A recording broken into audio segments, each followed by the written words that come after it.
I am bipolar, I am ADHD, I'm on the spectrum. So I thought that the way I felt, the way I was processing was because of something else. At my happiest, I'm married to a man who's one step away from Jesus, and he's hot. He's hot, eh? He's hot. He's a good looking guy. Oh, he's beautiful. And he's an amazing person. I bought my dream house. Beautiful children, all settled. Alex found his dream job. The kids were doing, everything was good in him. I still stepped in front of a bus. And that's when I realized I have a problem. And I'm not in control. I don't feel this way because of a trauma, an event, anything. I need help. And I'm not an arsehole. And that's what I'm saying to you is your diagnosis doesn't give you free rein.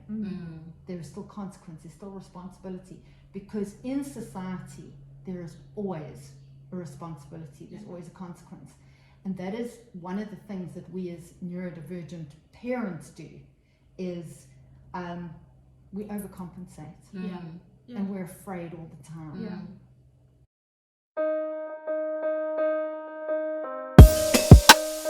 Being such a young mom, and I was a single parent, I didn't know that Alex's development wasn't the same as anyone else's. As a newborn baby, he made a sound to get my attention. Oh wow! Which babies don't. Babies don't. They cry. They cry. Alex didn't. Sorry, there are a lot of them. I forget who's who. So I didn't have anything to compare to. And his nursery school called me in because I'd had a day mother for him for the first year. I had to work, obviously. And they called me in and they said, listen, Alexander refuses to crawl backwards down the stairs. So the most natural thing was for me to say to him, why not? And he said, because I can't see where I'm going. And what happened was I just got into a pattern with him where I would prepare him for things. I just worked on instinct. At that point, I didn't know that I was neurodiverse. I didn't know that I was bipolar. I didn't know that I was ADHD. I didn't know any of these things. I always thought that my really traumatic childhood and everything that I went through was the reason for how I felt. So it was an instinctive response to what Alex needed. When he must have been about 2.5, I phoned a friend of mine who's a psychologist, and I said, listen, if I change the route home, this kid knows I'm meant to have turned left at the robot.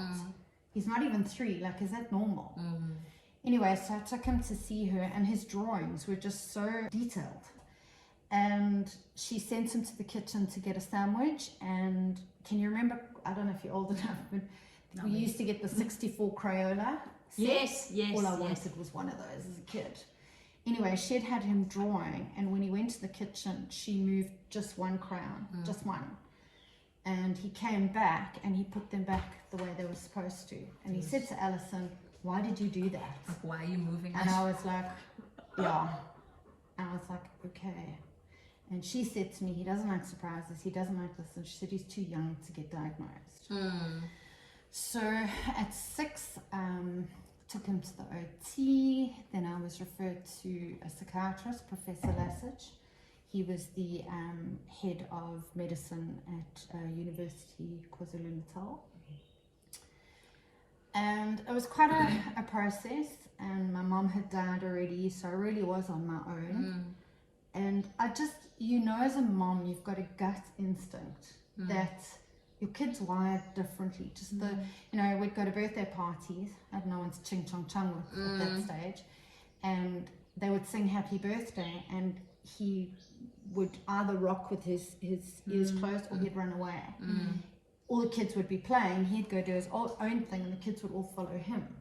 And he'd be totally surprised that all these children were there. Why are they there? As he got older and matured, and this is the thing with neurodiversity, is that our children don't go through different milestones. They go through exactly the same milestones as a neurotypical child, but their reaction is extreme because their IQ can be anything from 2 to 6 years older, and their EQ can be anything from 2 to 6 years younger. Oh, wow. once I'd had him diagnosed, and I mean, I'd never heard of it, you know.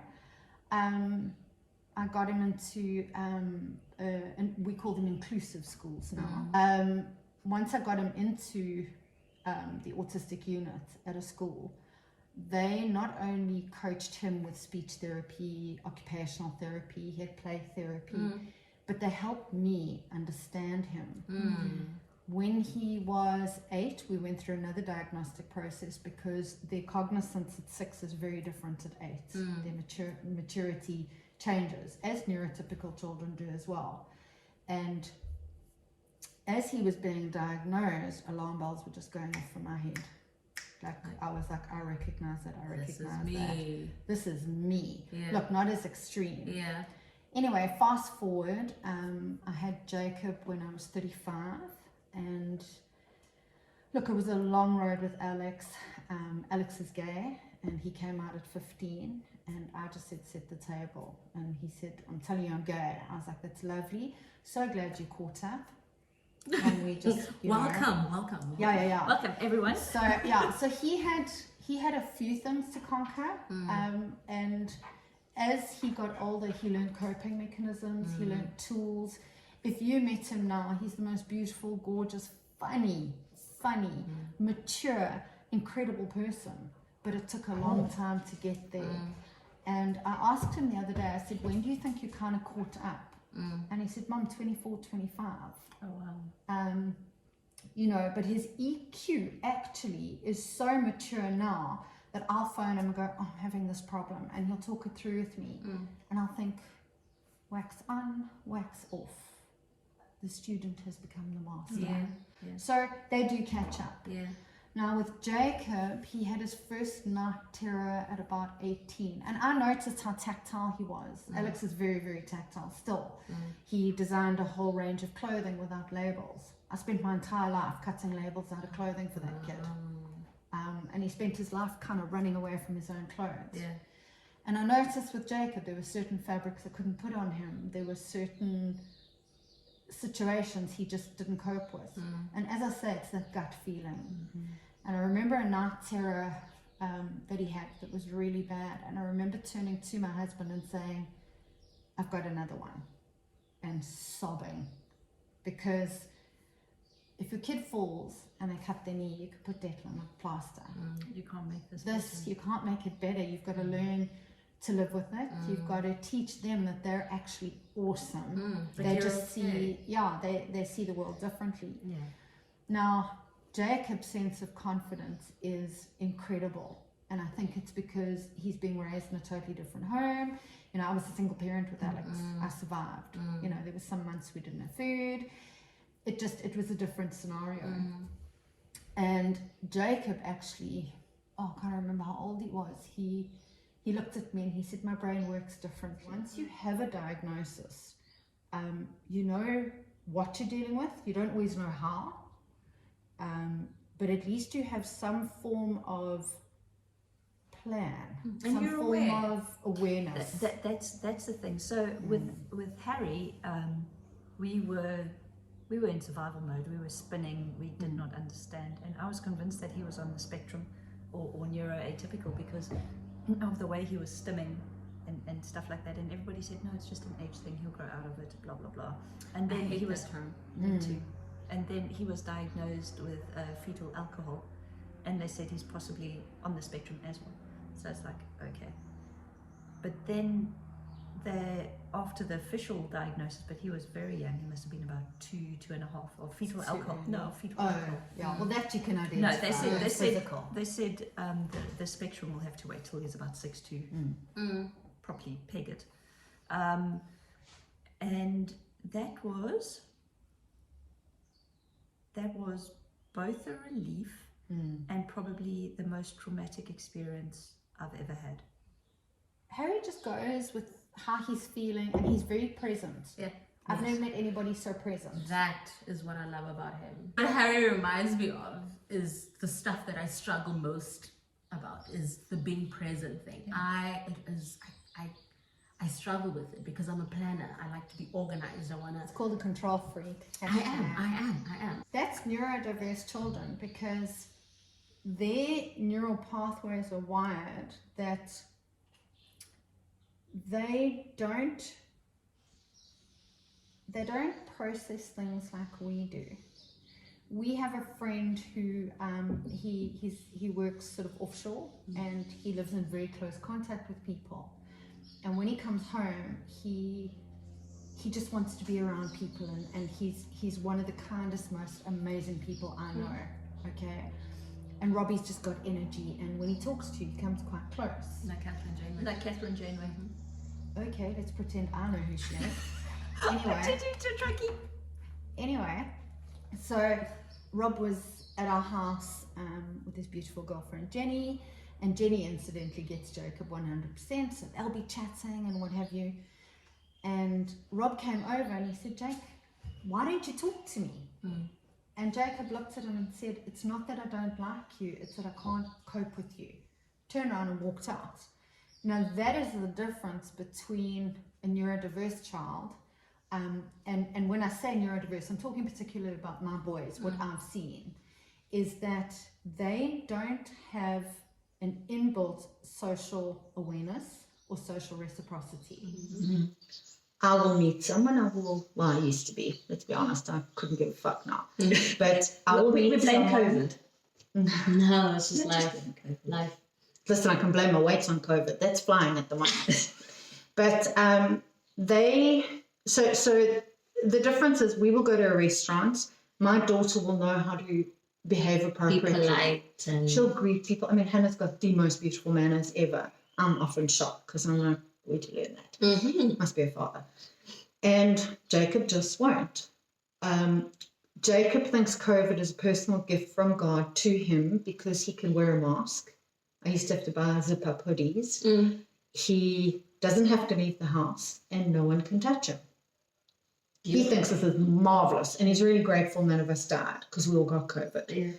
But that's the difference, is that the way, and when I say neurodiverse, it's encompassing a lot of things, because just because Jacob is autistic doesn't mean he's something else, but he may have other things.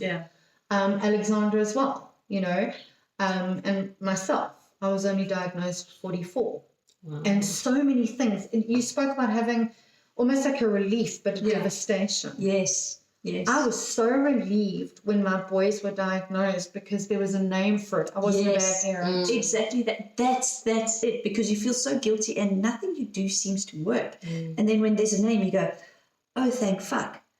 But this is what fucked us over, and I hope other people learn from this, is that when we got the FAS diagnosis, they go, okay, here's an information pack on it, so you can kind of know what to expect. It's like, okay. Then we went to the place here, Home of Hope, which does amazing work with FAS kids. I didn't know that. Yeah, they're just up the road here in Tableview. And I was like, okay, cool. But after that, I'm like, it's not something I can fix. It's not only that, it's like, I don't know how we're going to cope. It's a life, this is what I said, it's a life sentence. Because that's how it feels. Yes. You immediately go to, if I die and he's an adult, how's he going to get married? How's he going to have a home? How's he going to support himself? Yes. Yeah. And mentally, I put him in this box of, this is what it's going to be.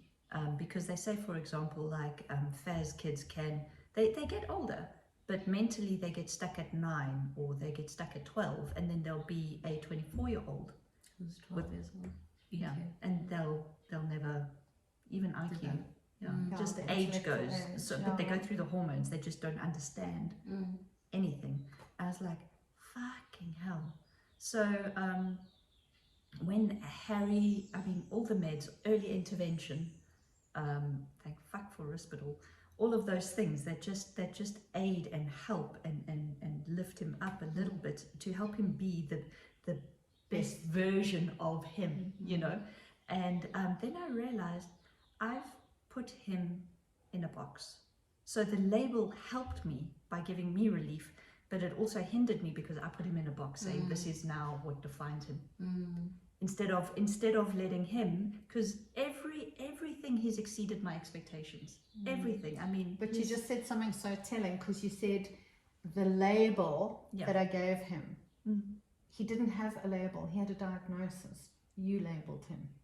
Sure. And that is something most people do. And my best is, but he doesn't look autistic. I'm sorry, could you actually just act autistic for like 5 minutes? What does that mean? You know, just be autistic. And it's the same with Harry. Harry, I mean, look at that photo. He's gorgeous. He really is. And if you hadn't explained to me, I would have just thought he was a bit off the wall. He is off the wall. He's completely off the wall. He's happy. He is. Which is off the wall. Which is off the wall, because some of us don't have that every day. No. No, seriously, who wakes up at 4:30 every fucking morning singing? I don't know, but I'd move him out fast. What you just said is so telling, because when, as I said, Alex was diagnosed, my whole experience of anyone different was you're disabled. And I was young, I was scraping my life together, and I thought, what does his future hold? And I was devastated because I couldn't make this better. That is the devastating That's the thing. part. And then with Jacob, once Jacob was diagnosed, and look, what they told me wasn't new. I kind of, and when you've walked this path and you've seen this movie, you know. But I remember phoning Alex and saying to him, he's not like you. He's a lot more different. And the age gap is so vast that I've forgotten things. And Jacob really does process differently. He is hysterically funny. And I can't wait till you meet him. He really is funny. And what's even funnier is that he's being dead serious when he says stuff. I do a hashtag Jacobism, more because I've got a brain like a goldfish and I want to remember these things. But I remember not posting for a while, and a friend of mine, Lisa, messaging me and going, why are there no Jacobisms? He makes my day. So it's hard, and at the moment with puberty it's very difficult, and I'm very glad he's not on social media, because he's probably going to annihilate me one day for saying this all out loud on camera. But I've had a rough couple of days where I didn't know what to do, and a lot of people come to me for advice because I've walked the path, and I'm just a mom. I don't know stuff. I'm not a professional. And thank God for the professionals that are there. Thank goodness for the awareness that is there. Thank goodness that there are diagnoses that make sense of the crazy that we live. And not one day is the same. And as I said, these kids go through the normal milestones. And Jacob was like, yo, something's changing. And most of our kids are not comfortable in their bodies to begin with. And it was so funny. I said, do you want to talk to Sam? Do you want to speak to Dr. Phillip? Do you want to speak to Deirdre? She's the principal at his school. Do you want to speak to Mrs. Titelstad? He worships her. He thinks she's the only teacher on the planet that knows what she's doing. He's very fixed about what he thinks. So he said, no, buy me a book on puberty. So I did. And for weeks it sat in my office. And then he came to me and he said, where's the blue book? And I just put it quietly in his room, and being as nosy as I am, talk about, what's that thing, clickbait. And I looked in the window and he had the book here and he was kind of paging through it, because God forbid anything jumped off that page and affected him. Now he's the world's expert on puberty, and his poor sister, she's 11, like this poor little girl, she knows way more than an 11-year-old should. But I'd say the last couple of months, and particularly the last couple of days, have been difficult. And I'm the primary caregiver, so I see a lot more of the behavior. And our kids mask. They do. They mask. Neurotypical kids mask. But neurodiverse children should get Oscars. So yeah, it's and this is why I'm so passionate about working with other parents who are beginning the path.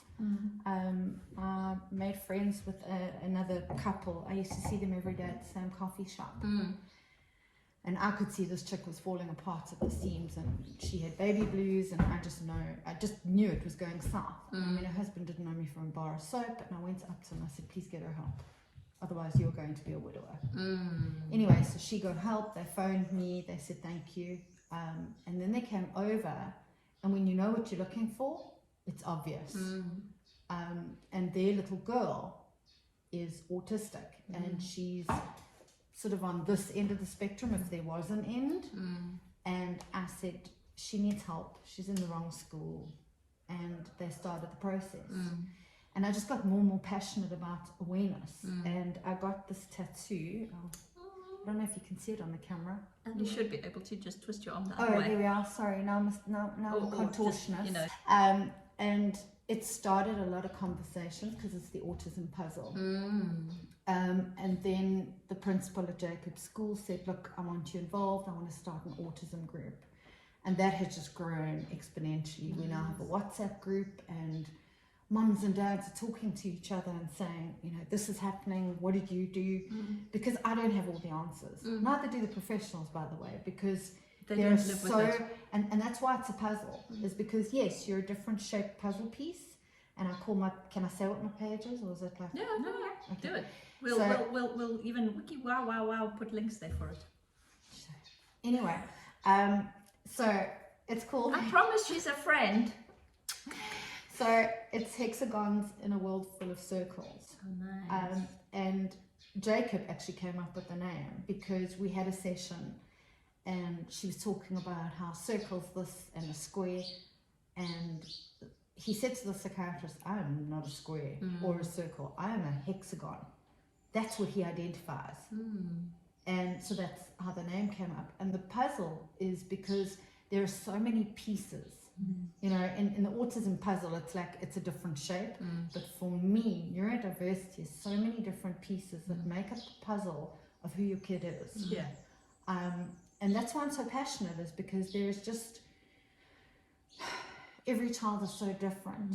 And with neurodivergent children, they are so different. Jacob was diagnosed with EDA, which is extreme demand avoidance.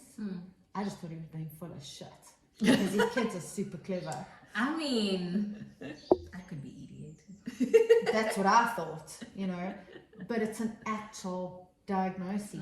There's actually criteria. He used to explain that he had a glitch in his brain, and he said, my brain's fighting itself. It's called apraxia. If you ask Jacob a question about something he's learned, he'll give you verbatim the fact. He can't write it down. And there are different forms of apraxia, which I didn't know. And that's also why I started the Facebook page specifically for South African parents, because there are a lot of autism pages, but a lot of them are international and a lot are American, which is not relevant to our society or what we experience or our culture. A South African culture is very different to the rest of the world. Doesn't matter what color you are. So it's been really interesting. I'm trying to get more dialogue on the page, but it's only been going for a couple of months. And I'm just so passionate, because when I was 20 years old, I was so alone. And there was no one to say to me, actually, this is how you do it. I had friends who said, I don't want to hang out with you. Yeah, because they don't get your kid. Because they don't get him. I had family members who said, he needs a hiding, that's all he needs. Yes. I actually... Snip motherfucker. Cut you out. I will Meghan Markle you. So, I love that. I'm so using your phrases. She's much better at phrases than you are. Anyway, you're just so easy to because you just get so upset. But it was difficult because I didn't know. And I come into contact with a lot of moms now who message me privately. A lot of the schools have heard about the autism mom. Thank you. Thank you for letting me speak. Thank you for joining us. Even though I teased you non-stop. Yeah, you did. So mean. So mean. I'm going to get you back for that. I know. Somebody needed to write in. But you can do the finger thing now. Thank but you. You've got to look into the camera and do it. Yeah, it's it's a challenge. And honestly, I cannot say how much having you in my life has helped my life be better. Not only help me be a better parent, but me be a better person. It's nice to have someone who gets it. You know what I mean? It's that whole thing of not being alone. Thank you. That's beautiful. that's Now you're true. gonna make me cry. And I wore mascara. I never wear mascara. Mm-hmm. You look like a raccoon. I'll wait to fetch the kids.